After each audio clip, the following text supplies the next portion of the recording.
Well, do you want to know what it takes to make a successful love match in Detroit? 7 Action News' reporter Glenda Lewis got the lowdown from a successful matchmaker. And I said, "Do you want to get married?" And she said yes. Then I started crying, and all the people around us are like, what's the matter? I said, "I just asked her married." And she said yes. And everybody's slapping us on the back and all that. And we're just like bawling. It's been 19 years since that moment, and they're still giggling and glowing. And in that corner, also beaming, the woman who brought them together, longtime Detroit matchmaker Marcia Piliciotti. PJ called me over and he goes, Marcia, I want to sit next to that really smart one. I want to sit next to that Donna, that smart one. And I remember she called me once and said, "I really like him, but he wears sandals and socks and a tank top." And I said, "Well, that's okay.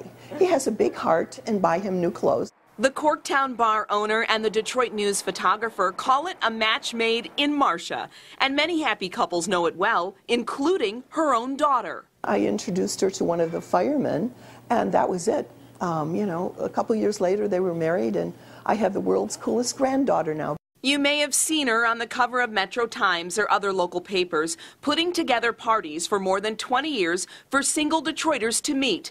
And while some people call her Yenta, Y-E-N-T-A, but that's a Yiddish word for not so much a matchmaker, but more like a busybody. Others consider her a savior from the single life. Is there truth to single people saying you can't find love in Detroit? Well, I don't think that is true.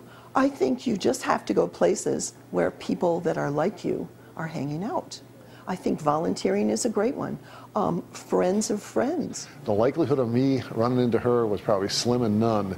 And if it hadn't been for Marcia, you know, I wouldn't be doing the Logger House. I wouldn't be here in Detroit probably. So she's been with us the whole trip. And now it's time to receive some of what she gives. Are you single? I am. Are you trying to match yourself?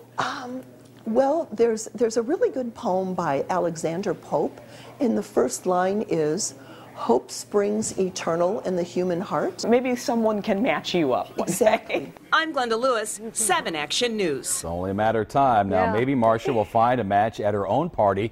That is coming up in March at PJ's Logger House. She's expecting about 100 singles at the get-together. There's going to be a band there and a sing-along. Lots of fun, so we'll see.